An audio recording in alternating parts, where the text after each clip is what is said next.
ice chart to find the Kc value in an equilibrium expression. So we did a previous video with looking at how to find an equilibrium concentration using ice. This is just another way to use an ice chart. So just that review of what ice stands for. I is your initial molar concentration. So if it's molar concentration, you need moles per liter. So if that's not given to you, you need to figure it out. C is the change based on the molar ratio. So this is where variables come in. And here you do need a balanced chemical equation so we know the values we're putting in. And then E is your equilibrium molar concentration. And this is the part or the line that we use in the equilibrium expression. So if we take a look at this example here, so we're using ice to calculate a Kc value, so your equilibrium constant. So the information you're given is about 1.60 moles of CH3OH. It's injected into a 4-liter container. So already we have enough information to find concentration. And then it's telling us that equilibrium is established. So we see this balanced chemical equation here. So we don't have to do any extra work. It is an equilibrium, so this arrow should have went both ways, but that's fine. And then it tells us how much we have of that this is just methanol. We have how much we have based on the equilibrium expression. And we are going to calculate Kc. So I like just to write it down one more time. This value here, this is your enthalpy value, showing you it's an exothermic reaction. This matters more if there was a thermochem component being asked, but we can ignore it right now because we don't need it to solve for that equilibrium expression. So I'm just rewriting this equation. I just do this to organize my own information. And so I have that. Now I will set up our ice chart. Now the first part, we are told how much of the methanol we have injected into the container. We want to take that 1.60 and divide it by 4. And when we do that, we get 0.4, and that will be your moles per liter. Now, just like before, if initially something is in the container, you can assume everything else was 0, that there was nothing there, unless it tells you otherwise. So now I've set up my initial, now I'm moving on to my change, and my change is based on the mole ratio. So again, your reactants would be used up. That doesn't totally make sense for this question right now because we don't have any reactants there, but we could still set up this expression. And it's based on that mole ratio. So there was a 2 here, that's why I'm putting a 2 here. There would be a 1 in front of the carbon monoxide, so I'm just subtracting an X, and then there would be a 1 in front of the methanol, and products are formed, so I add in an X here.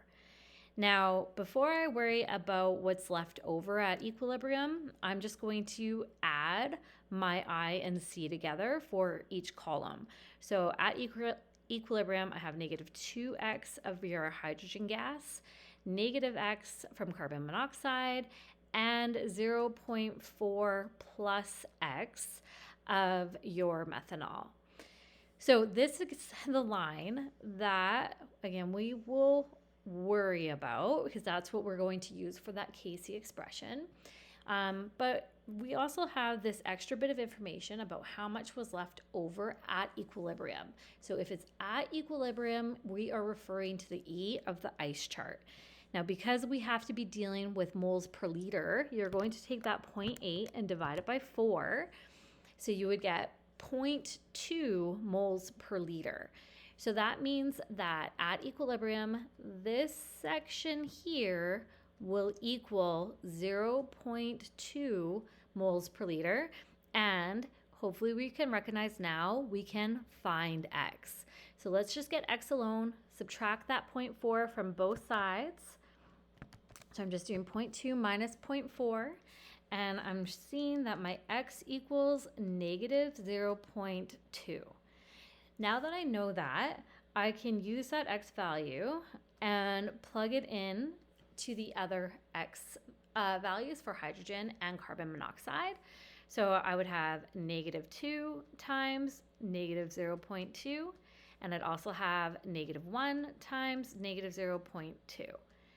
So if I'm quickly going to do that. I just want to confirm in my head here. So this one will equal 0.4. This one will equal now positive 0.2. And we do also know what our methanol equaled. So now we can set up your K.C. expression, and your K.C. expression is products concentration to the exponent of your moles. So that's just 1 divided by your reactants concentration. And then if you do have an exponent out front, like we do here, we have to raise that to the power. And then we have carbon monoxide. So we have this information, we have all the values we need at equilibrium, so we can just plug it in. So for methanol, your concentration was 0.2 at equilibrium. So we were given that, or enough information with that 0.8 divided by 2 to calculate that. And then for hydrogen gas, it is 0.4, but this is to the exponent 2. And then for carbon monoxide, that equals 0.2. So we have that set up.